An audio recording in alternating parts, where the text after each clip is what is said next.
Good morning, class. This is the first of the series of lectures that will complete History 234, Modern Middle East. This will be the lecture that was supposed to be scheduled, well, was scheduled to be given on Monday, March 23rd. I'm recording it on Tuesday.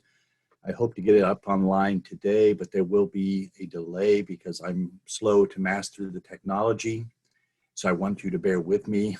As I said in my email that I sent out to you, I'm going to try to condense the lectures to be the most important parts. I realize that it's difficult for you to follow necessarily without other aids, blackboards, etc. So what I have done is I have prepared a list of terms and questions for each lecture. They will go up ahead of time.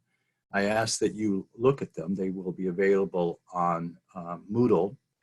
And I will pause periodically in this lecture if I'm coming across a term that may be unknown to you, and I will spell it carefully for you twice.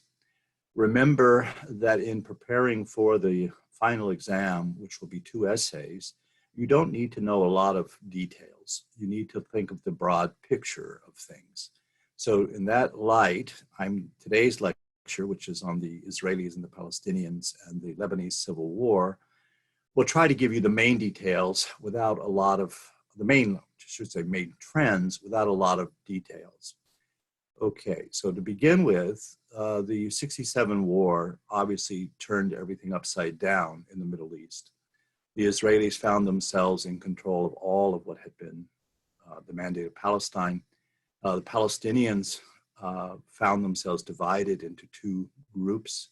The vast majority of Palestinians were now living under Israeli control, either as Israeli Arabs or as Palestinian refugees living in the Gaza Strip, or as the people living in the villages and towns of what we call the West Bank, what the Israeli right wing calls Judea and Samaria. So those 2 are spelled Judea, J-U-D-E-A. That is the region that is centered around the town of Hebron in the south of Jerusalem. The northern region is called by the Israeli right Samaria, that's S-A-M-A-R-I-A, which is centered around the town of Nablus in the north of Jerusalem. So, and the other group of Palestinians were the Palestinians in exile. The largest group of those were living in Jordan. And as I mentioned in our lecture on Nasser, they had risen up against King Hussein in the summer of 1970. And then in September of 1970, the Jordanian army pretty much crushed the Palestinian forces, and the leadership was forced to flee to Beirut. And that opens up the door to what would become then the Lebanese Civil War. So the Palestinian leadership now in Beirut is led by Yasir Arafat, who we've already mentioned in class, who was head of FaTeH, which was the largest group in the Palestinian political organizations. And then he assumed the leadership of the overall umbrella group, which is called the Palestine Liberation Organization, or the PLO. Within the PLO, though, there were smaller groups, any number of them. The largest was the Popular Front for the Liberation of Palestine. So it's known by its English initials as PFLP, led by George Habash. Now, they differed very greatly in their ideologies. The FaTeH was an old line Arab nationalist organization. It called for basically the elimination of the state of Israel and the creation of a Palestinian state in what had been the Palestinian Mandate, all the while maintaining that those Jews who had been in Israel prior to 1948 would be allowed to stay. So in other words, it was putting forward the argument for a binational state. Of course, this was unacceptable to most Israelis because most Israelis had in fact come after 1948. So that was a no-go for the Israelis. Now, the more extreme groups, which I'll just mention, I've already mentioned the PFLP. There are others that were more extreme even than the PFLP. They called for basically a socialist revolution in all of the Middle East, that the Palestinians were the vanguard of a revolutionary movement that would sweep away all the old regimes in the Middle East and establish socialist states, or unified socialist state even. And so they were very radical, and their support came largely, as you might imagine, from the more leftist states in the world at that time, Cuba, China, and the Arafat was supported largely by the Soviet Union. So the Soviets took a long view that they would have better chance influencing moderate nationalist Arabs rather than going with the radicals, because they realized that the Saudis in particular would not allow for a radicalization of the Middle East. All right, so that's where we set that up, and then we have to look at the Lebanese politics. So these intellectuals and some fighters, but mostly intellectuals. And what you have to realize is that the Palestinian Liberation Organization in the early 70s was very much an elite movement. It was a movement of doctors and lawyers and university professors and school teachers and people who had college degrees, most of them. And they had been very successful in various parts of the Middle East, and then also in Europe and the United States. So their literature from the very beginning is very intellectual and very mainstream and appealing to the West, either as justice, the case of justice, and that was PLO, or the case of socialism, which would be the more radical group. So it was appealing to the radicals around the world who were felt like they were on the upswing at that time in the 1970s. The Vietnam War had ended, the Vietnamese had won. There were leftist movements in most of Latin America. There was the movement for justice in South Africa. And so there were the PLO, or especially FaTeH, was able to link itself to various revolutionary movements that also were supported by the Soviet Union. Okay, so they set up their shop in Lebanon, Beirut. They have a publishing house. They have very sophisticated for the time media publications and trying to put their ideas across. And they basically just ignored the fact that they were now in a country, Lebanon, that had its own history of problems, of sectarian differences. Now in Lebanon, the elites had pretty much agreed to paper over those differences and just go on in the pursuit of their profits. And Lebanon was, it still is, a very strange country for the outside observers, a first-time visitor, because on the one hand, it's very modern and sophisticated. On the other hand, there is no social services. So the gap between the rich and the poor in Lebanon is tremendous. If you have money, then everything is possible. The hospitals are first rate, the universities are first rate, but they're all private. And so for the poor in Lebanon, they fell outside the system. And they were ignored by both the Palestinians and also by the Lebanese elites themselves. And so I'll talk more about them in just a minute, but just to set up who are the elites were pretty much a condominium between Sunni Muslims and Christians, mostly Maronite Catholic Christians. And these people dominated the economic life, they dominated the political life, they dominated everything in the country. And particularly the Christians, and especially the Maronites, they had a political movement known as in French as the Phalange, in Arabic, Kataib, means the same thing. And what it is taken from, it's the same word as was used by the Franco in Spain, and that's the Phalange. That is the symbol, the Roman symbol of the rods tied together with the rope, which couldn't be broken. Individual rod could be broken, but together, bound together, they were invincible. So they took that name. It was an ideology that said that Lebanon was distinct in the Arab world, in that the original Lebanese were the Phoenicians, and therefore weren't ethnically the same people as the Arabs, even though they made these claims in the Arabic language, or more likely in French. They were claiming that they had a unique place in the Middle East. Sorry about that. They had a unique place in the Middle East and deserved their own country. So they, in the weakness of Lebanon and the kind of give and take between the various parties, each of the political parties, or most of the political parties, had in fact organized their own militias. And so you had these armed men throughout the country who were training and practicing. And there was no government control over them. And so the Palestinians come in, the PLO come in with their armed factions. So you have especially FaTeH, but you also mentioned you have the groups under the PFLP. The most important of those was one called al-Sadr, which is Arabic for storm.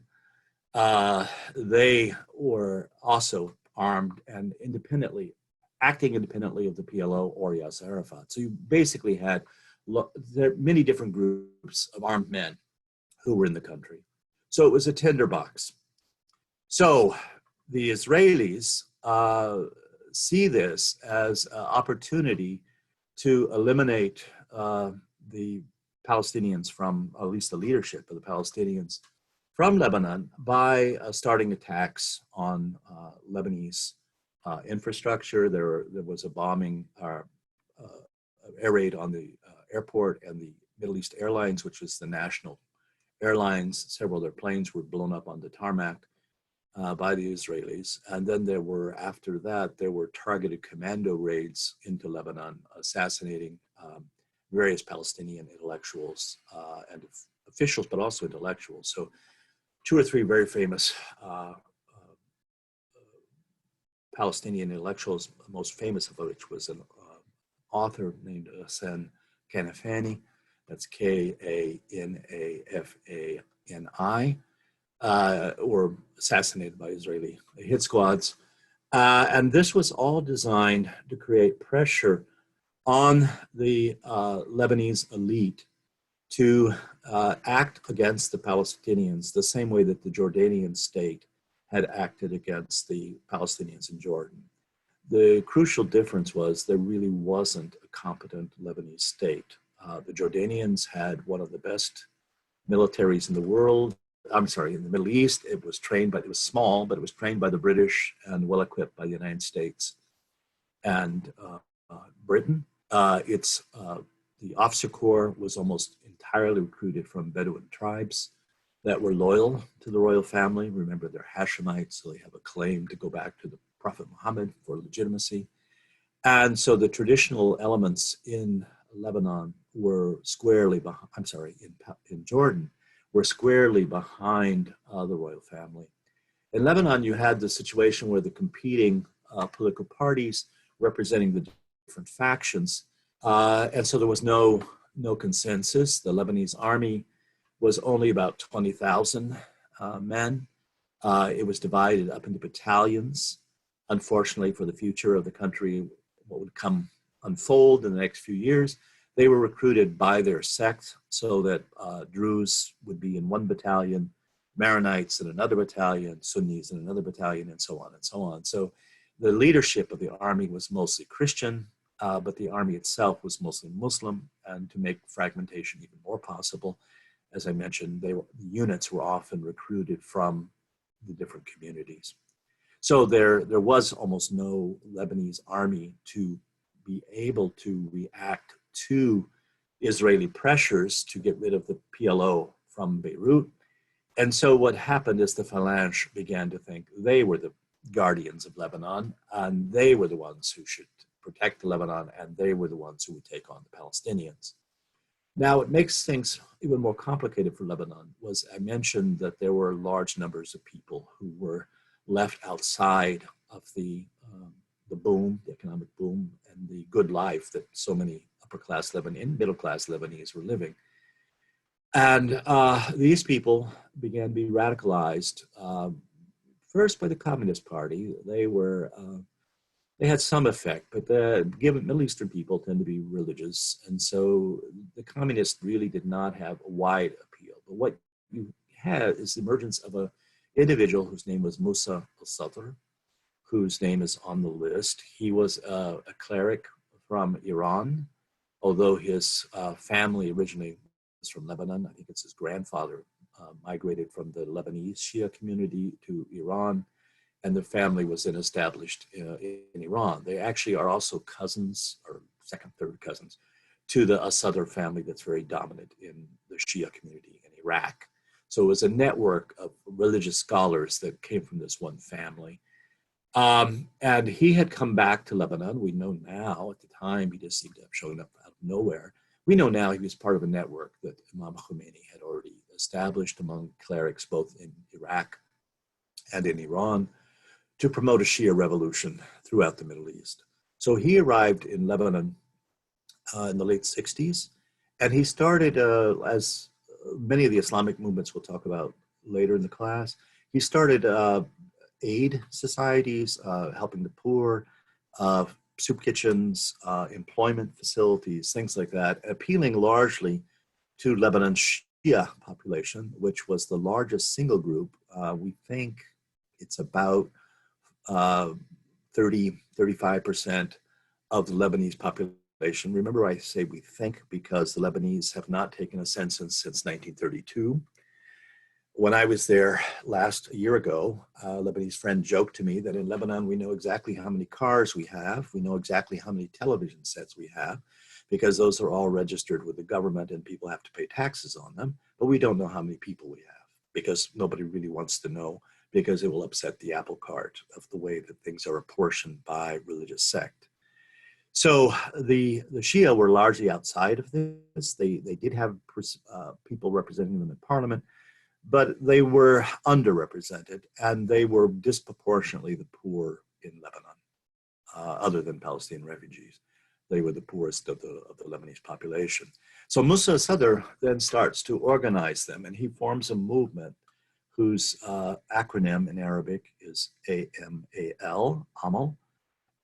It is, as you have on your sheet, the Arabic is Afwaj, al-Muqawwimah, al-Lubnanyya, which means the forces of the Lebanese resistance. So they don't identify themselves as a Shia party. They don't identify themselves as an Islamic party, but rather as a Lebanese party, a Lebanese resistance movement.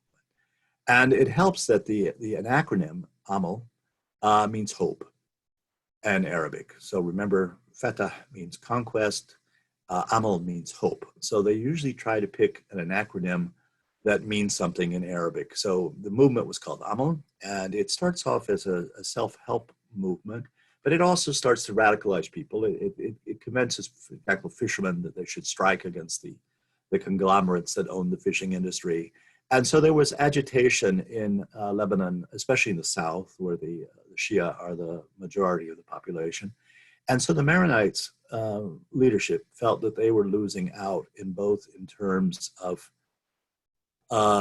the Palestinian control, but also there was a threat. The Palestinians, as these leftist groups started to form in Lebanon, indigenous Lebanese leftist groups, and AMAL began to mobilize people, the Palestinian groups moved with them, they united with them. And then the other group that starts to emerge here is the group led by the Druze leader, Kamal Jumblatt. His name is on the list. He is a very unusual fellow in that the Druzes are the most traditional population in Lebanon. They're almost all in the mountains, so they're rural people. They live in mountain villages. They're agriculturalists. And Jumblatt was a feudal lord. And so it's kind of ironic that he would come to the head of a leftist movement that had as its foot soldiers people who were his tenants, people who historically had been the peasants of his family. And so you have this very radical sounding guy who has a very traditional base of power. And he was very intellectual. He had done a lot of metaphysical thinking. He wrote in French and English, very educated man. So again, he was very different from his followers.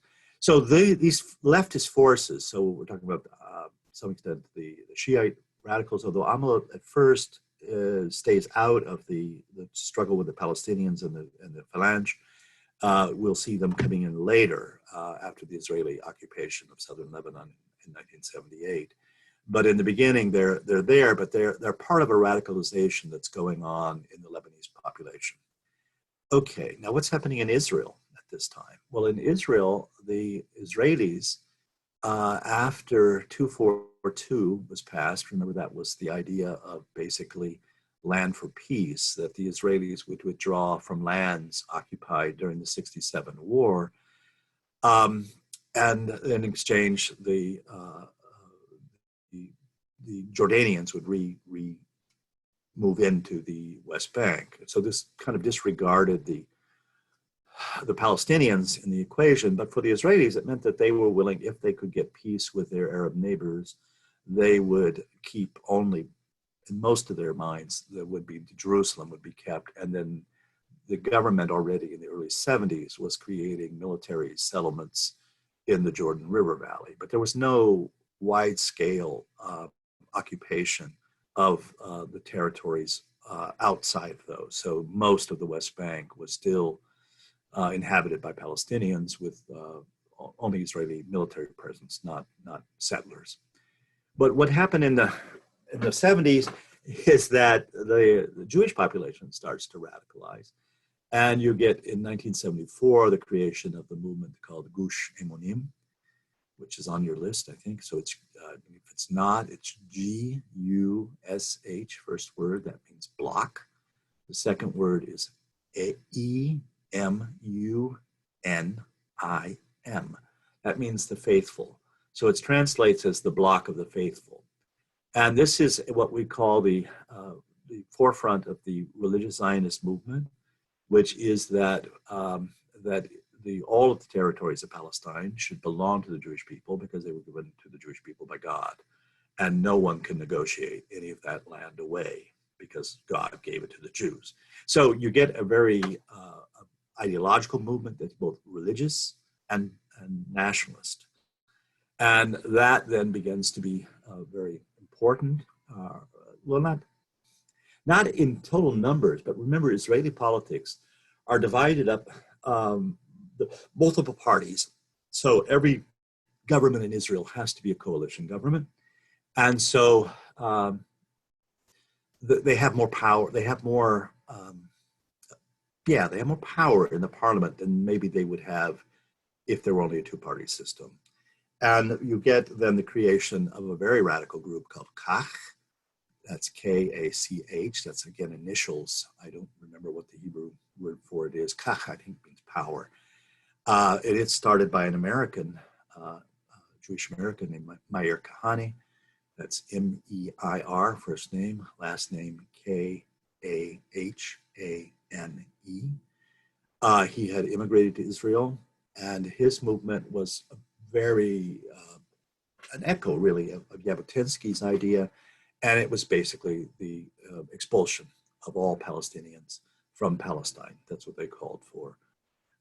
So it was no compromise whatsoever. They would not even be tolerated. Even Israeli Arab citizens would be expelled from the territories. So you get a much more radical view in Israeli politics. The moderates are still in control. The labor Zionists are still in control, but that changes very dramatically in 1978. And for the first time then, Menachem Begin is elected, his party, Likud, that's L-I-K-U-D. He was one of the leaders of the resistance against the British in Palestine. Some people would call him a terrorist. He was a terrorist. He blew up hotels. He killed civilians. But he had come to power. He had in 1978 elections, and I'll talk more about that in a minute because I could go back to Lebanon. So we have to keep juggling these. And tomorrow, the next lecture, I'll be about the United States, and just keep these facts in mind. So the 1970s are a crucial period in that you get the civil war in Lebanon. Things break down in Lebanon. You get a change in government in Israel for the first time away from the labor Zionist to a more nationalist, less tolerant, a more reflecting the revisionist ideology that we talked about earlier of Jabotinsky. And then in the United States, you get this breakthrough. What we think is a great breakthrough, but actually ends up making things worse, is the peace talks between Egypt and Israel. And I'll talk about that on the next lecture. So let's go back to Lebanon. So in the early 70s, you get this increasing tension, as I said, both between the Palestinians and the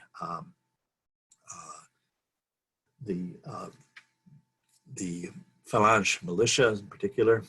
And then it comes to a head. There were assassinations, and there were a couple of other clashes between the various militias in various parts of the country. But there was no major tension. In fact, I had gone to Lebanon. I lived in Egypt at the time, and I was planning to leave Egypt and find a job in Lebanon. And I was in Lebanon in the months of the spring of 1975. And the barricades were going up in various parts of the country. If you went south of Beirut down toward the Israeli border, there's a river that's about 10 miles north of the Israeli border. It's called the Litani River, Litani. If you get out an atlas, you should be able to find it pretty easy. It's about the only major river in Lebanon. And south of the river, when you got to the river, there were PLO roadblocks. And when you got south of the river, you had to have PLO papers. In other words, the Lebanese Authority did not extend to that border zone. It was under the control of the PLO. So it looked tense. And I said to my friends, well, I don't think I'm going to stay in Lebanon. I think I'm going to go back to the United States. And the Lebanese, oh no, we had the same trouble in 58. It'll pass over. Well, it didn't. What set off was the Phalange attacked a bus bringing Palestinian workers from a refugee camp. There are no public buses in Lebanon. You have to basically have private bus companies. So it was a private bus company run by Palestinians for Palestinians. And it was taking Palestinians from a refugee camp into downtown Beirut to work. They do mostly menial jobs. They weren't supposed to be working at all. So the maids and the garbage people and all the dishwashers, all those kinds of jobs were being done in Beirut by Palestinians off the books. And anyway, there was a bus full of these people, and the Phalange stopped it and machine gunned them all, killed them all. There were 30-something people. I don't have the notes in front of me what the number was, but it was a sizable number, and they were all civilians. It was women and men, no children because they were going to work. That then set it off. There was tit for tat fighting. I'm not going to go through all the details. Initially, it looked like the Phalange were winning, and then the groups coalesced. The militia, the Druze militia, Jumblatt, some elements of the Shi'a, Sunni militias set up, because remember the Sunnis, their chief ideology was of Arab nationalism. So most of the Sunni, not the leadership, but the rank and file Sunnis, many of them would have preferred actually to be part of part of Syria. So their view was definitely Arab nationalist. So you had this strange coalition of Arab nationalist, communist, the PLO, fighting against what I would call forces of conservative forces, the Phalange militias. There were other Christian militias involved. And outsiders then began to see it as a Christian-Muslim civil war. And that was majority true. I mean, most of the people fighting on the side of, let's call them the right and the left, most of the people fighting on the side of the right, in fact, I think probably 99% of the people fighting on the right-wing militias were Christian. But there were substantial numbers of Christians, leftist Christians, who were fighting on the side of the PLO and the other radical groups. So it wasn't clearly a sectarian war, although it was reported that way on the outside. And clearly, as things got more difficult, people used it as a shorthand. So, for example, if there were roadblocks, and remember the Lebanese have on their identity cards what their religion is, So at a roadblock, if you were stopped by a leftist roadblock and you had a Christian identity card, you might be shot for being a Christian and vice versa. It was more likely vice versa. In other words, the left did not indiscriminately attack the Christian population in the same way that the right indiscriminately attacked, especially the Palestinian population. All right, so the tensions are mounting there, and then there's fighting, and you finally get one of the major sieges is at a refugee camp called Tal-Za'atar, and that's T-A-L, first word. The second word is Z-A, apostrophe, so you can make it stop in your voice, A-T-A-R. So Tal-Za'atar, Za'atar, Z-A, apostrophe, A-T-A-R. This was a very large Palestinian refugee camp on the edge of Beirut. It was laid siege by the Phalange militia in August of 76, and they overran it, and they killed hundreds of people. Now that led to a situation where the Arab League met in Arabia, Saudi Arabia, and they commissioned an Arab peacekeeping force, which was to be headed and led by the Syrians. In fact, the only country that sent troops in were Syrian. And they were then supposed to go in and secure the peace in Beirut. So the Syrian army come in. By this time, the Lebanese army had just completely disbanded. The Syrian army comes into Beirut in the spring of 1977. And you have a agreement whereby the Palestinians will then withdraw from Beirut down to the region south of the Litani River. Okay, so bring that back in, because that then exacerbates tensions with the Israelis. The Israelis had actually already been involved. Israeli agents were working with the Phalange. The Israelis were supplying the Phalange with weapons. The PLO is getting its weapons from the Soviet Union. And then also the Phalange was getting weapons from the Lebanese population abroad. There are probably something like at least 10 million Lebanese people of Lebanese descent living in South America. Smaller numbers in the United States and Europe, and especially Latin America. They were contributing millions of dollars to the Phalange. So the Phalange was fairly well funded, even if they had no apparent outside backer other than Israel. Was all covert. It wasn't anything open, but everyone knew in Lebanon there were Israelis. In Lebanon there were trucks and tanks, even with Israeli markings on them, were being used by the Phalange. So it was it was an open secret that the Israelis were helping the Phalange. All right, so that meant after 77, there is a quieting down then of the tension in Lebanon. Lebanon, most of Lebanon, Beirut and the mountain villages.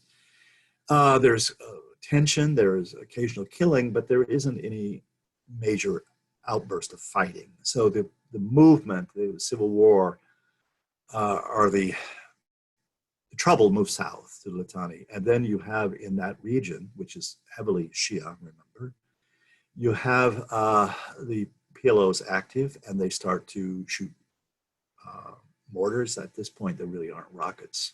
They shoot mortars over at the Israelis. They cause havoc, and the Israelis retaliate. And then in 1978, a group of the more radical group, I think it was Saika, can't remember exactly which of the radical, it wasn't FaTeH, but one of the more radical groups then had a very daring plan where they took a rubber dinghy from Lebanon and rowed it south toward the beach in Israel, got off the beach. There were 8 of them, heavily armed, and they commandeered a bus that was going from Haifa to Tel Aviv, and they took it over, and then there was they threatened the hostages, and the Israelis don't negotiate with hostages, so there was a shootout.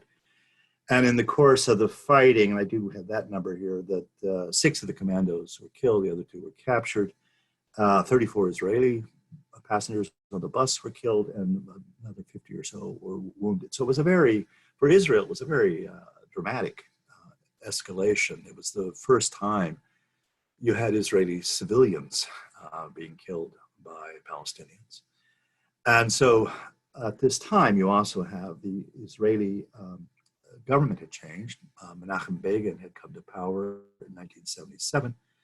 And his defense minister, who would later become famous for many reasons, and we'll talk about it more later in the course, is Ariel Sharon, whose name I did not put on the list, so I'll carefully spell that for you. So it's Ariel, A-R-I-E-L, then second name, Sharon, S-H-A-R-O-N. And he was the Minister of Defense. So they put forward a plan to invade Lebanon, which they think will then destroy the PLO and will then bring peace to the border. So they invade Lebanon. The bus attack happened on March 11th.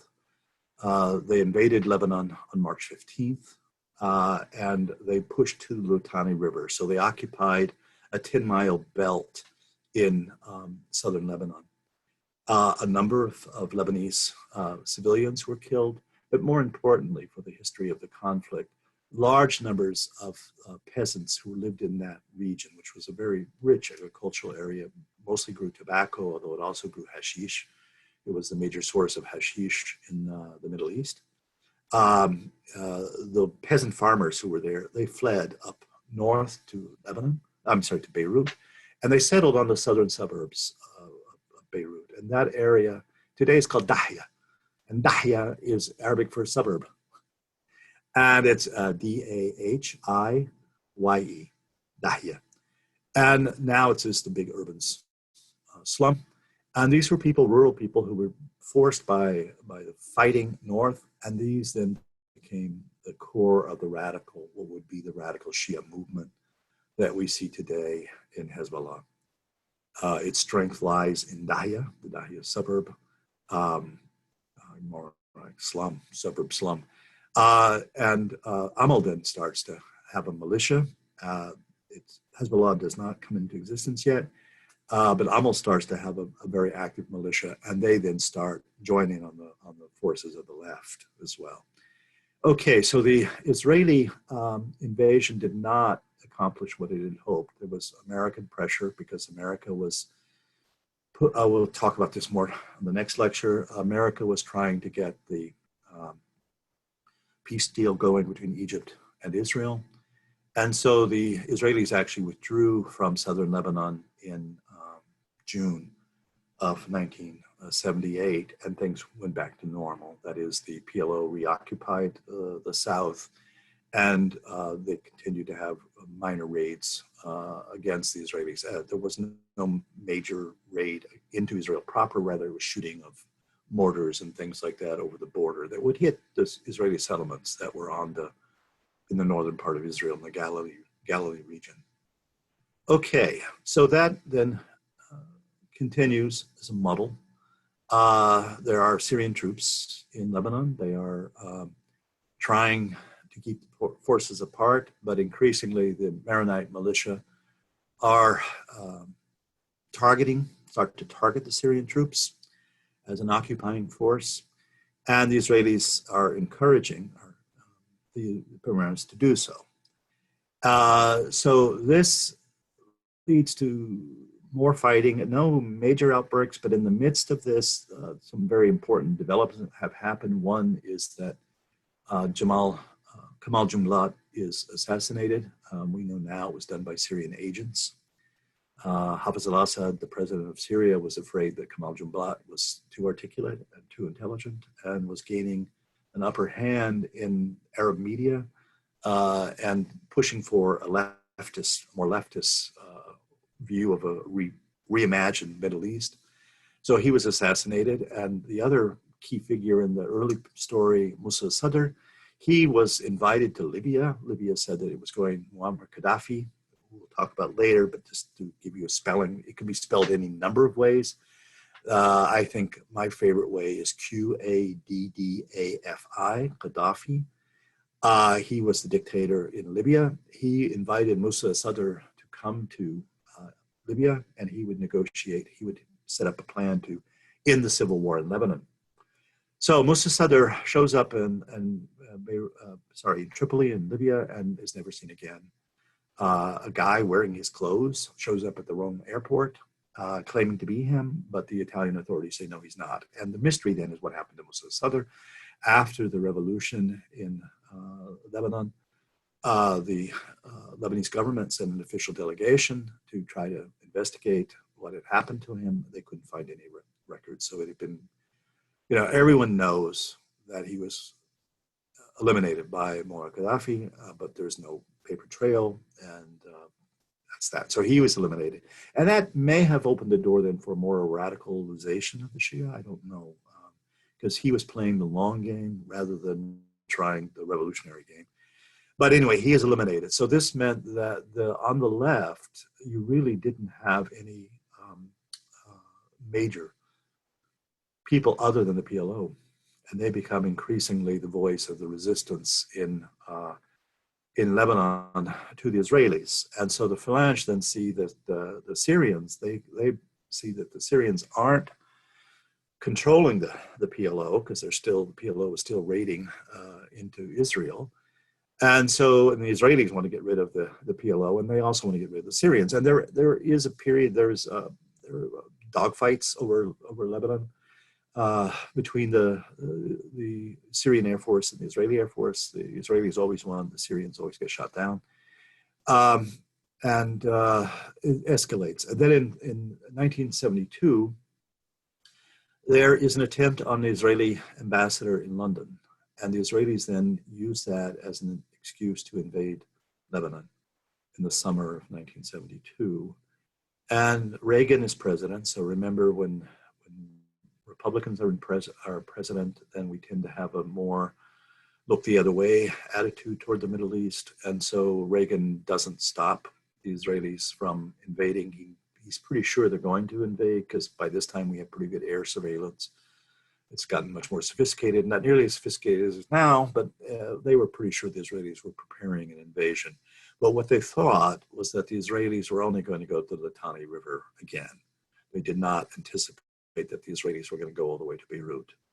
And so the Israelis invade, and again, I'm fuzzy on the dates. I know that it's in the summer, and that by August, it happens very quickly, the Israelis overrun the southern part, and they don't stop at the Litani, they go north. And by August, they have, with the help of the Phalange, they have encircled Beirut. So there are, Beirut is on the coast with mountains all around it, well, the land side. And the northern mountain, the north of the city are the Phalange militias, the south of the city are the Israeli army. And so the Beirut population is caught in a siege. The Israeli invasion had been quite violent. The estimates are that 10 to 12,000 civilians were killed in the push up toward Beirut. And so the Americans actually got quite alarmed at this. They said, oh, look, you cannot go into Beirut. It will be a bloodbath. There are, close to 1 million people living in there, in that city. And it's like I said, it's surrounded by mountains, so it'd just be a slaughter. It's on a plain, so it would just be all the shells raining in from the mountains on top of Beirut. And so the Americans then broker what's called the Reagan Plan. Tomorrow, whenever I give my next lecture, I'll talk about the various plans that various presidents have had for the Middle East. This is the Reagan Plan. And the Reagan Plan was that there would be a separation of forces, a drawback of forces, and that the PLO would leave Lebanon. So this was eventually agreed to. The Palestinian armed units all left in late August. The leadership all left, and they moved to Tunis, which is the capital of Tunisia. And of course, the logic behind this was that in Tunisia, they'll be so far removed from Palestine and it has no land borders within any Israeli territory. It will basically, they can wither on the vine. There won't be an active movement much longer. In return, the Americans guaranteed the safety of the Palestinian refugees and their descendants who were still living in Lebanon. That was probably, again, we don't know, but anywhere between 200 and 500,000 people. So their safety was supposedly guaranteed. And so the PLO left. Lebanon was supposed to then have a serious government. The Sunnis didn't take part in the election. The parliament elected a very leader of the Phalange party. And they signed a peace treaty with Israel. So Egypt had already, we'll talk about that next lecture, Egypt had already signed a peace treaty. Lebanon, seemingly in the fall of '82, signed a peace treaty with Israel as well. But what had happened in the meantime is that the Phalange militias and maybe the Israelis, we don't know, although an Israeli court did convict Ariel Sharon, who was defense minister, of at least complicity in the massacres. The right wing, the Christian militias, moved into two large Palestinian refugee camps in Beirut, Shatila and Sabra, or usually they say Sabra and Shatila. So the first one is S-A-B-R-A, Sabra. The second one is Shatila, S-H-A-T-I-L-A, Sabra, Shatila. They moved into those camps at night. Israelis were all around them, and the Israelis had spotlights on the camp. So the Israelis knew about what was happening. And they massacred upward of 1,000 Palestinians. These were no men, only old men, women, and children. That pretty much sparked a reaction from the right, the left, I'm sorry, and you had the assassination then of the Lebanese prime minister, and the parliament then annulled the treaty, and the United States sent in troops to try to keep the parties apart. Now, that held for briefly, but what you come out of it then is the emergence of Hezbollah. Hezbollah had started to be forming during the Israeli occupation, the first Israeli occupation in 1978, but then in the 1982 occupation, it became the voice or the spirit of the Shia population. AMAL was largely sidetracked. It remained a political party. It continues to do welfare work in Lebanon, but the real fist of the Shiite population was concentrated into the Hezbollah. And so Hezbollah people then blow up the Americans have Marines stationed south of Beirut, and the truck bomb goes in there, a truck bomber goes in there, a guy driving a truck with a bomb, and it goes in there and kills several hundred American Marines. This had come in retaliation to Americans had started shelling the leftist positions around Beirut with battleships in the Mediterranean. So on the left, they felt that it was justified, that it was retaliation for what the Americans had done. The Americans had come in saying that they were just going to separate the forces.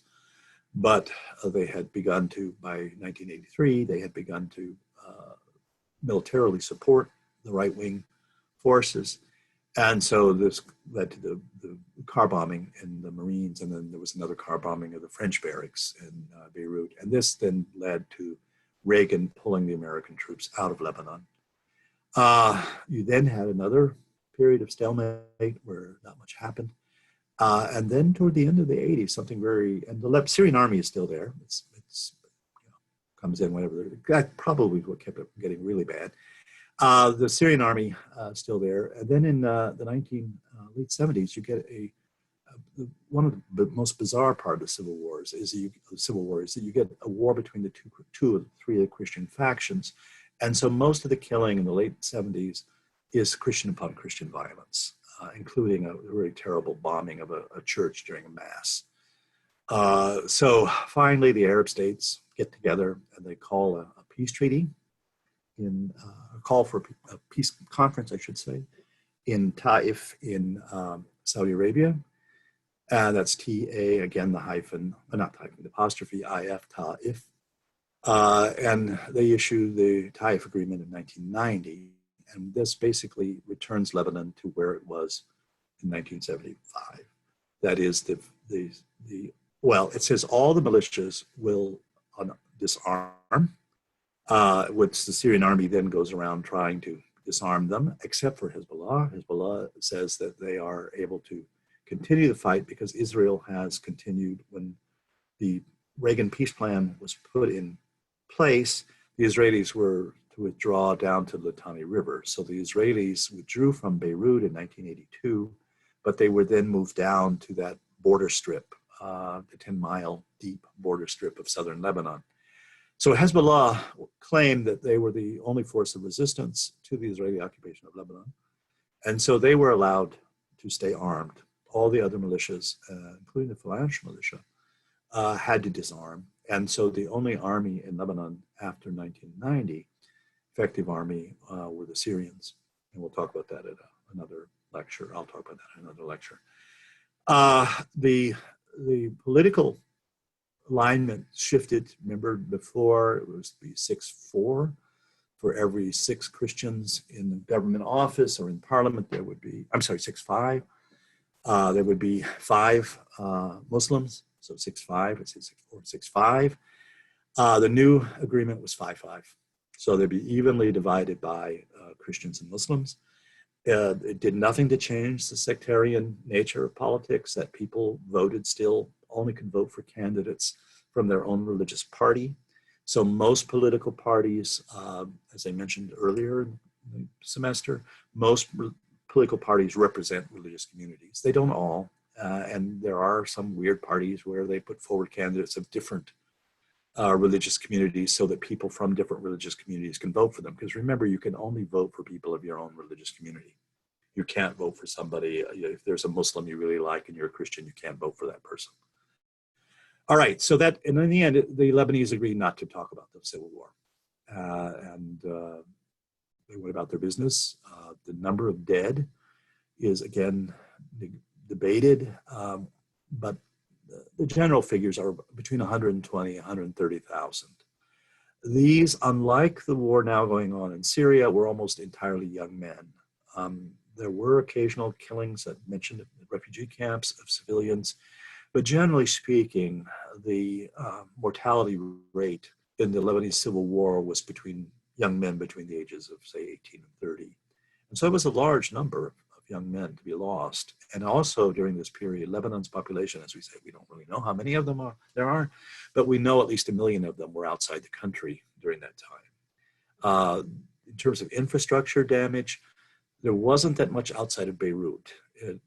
Unlike the Syrian civil war, there was no army involved. And so the militias had rockets, they had mortars, they had machine guns, but they didn't have airplanes. And so the amount of damage to infrastructure wasn't as big as you might imagine a civil war going on for basically 15 years should have done. And I just would like to close. Remember, you can write any emails to me, any questions you have to me by email. I hope that this will be up soon you can get access to it, but do bear with me. I came into this not having ever used a laptop before. So I have a slow learning curve, and so be patient. We will eventually get all the lectures up. Remember, you can watch them at any time. And then, as I said, look for the big pictures. Those will be the things that the essays at the end of the semester will ask you to think about. They'll be open book, so you don't need to cram as much into your head before you sit down to write. You can look at your notes to answer the essays. So I don't want you to feel any stress at all, because I figure there's enough stress in this time without adding to it. The last thing I want to say is that since you're stuck at home and you have maybe lots of time, if you can, I don't know if it's available on Netflix, but there is a wonderful movie that was made by Lebanese. It's called West Beirut. West Beirut was the part of Beirut where the leftists were in control. So West Beirut, it's by a very talented Lebanese filmmaker named Ziad Doueri. I hope it's available on Netflix, or you can download it somewhere and go West Beirut. So it's a coming of age story of teenagers, 3 teenagers, 2 Muslims, boys, and a Christian girl. I'd say they're 12, 13 years old. and how they experienced the Lebanese Civil War. It's both funny and sad, but it's good. It's Lebanese speaking for themselves about what their experience. The other is there's a wonderful novel that has been translated into English. Let's see if I can find it on my shelf.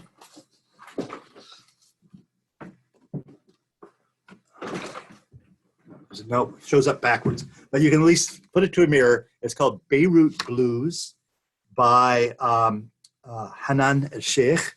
So that's Hanan, first name, second name, small a, L hyphen, Shaykhh.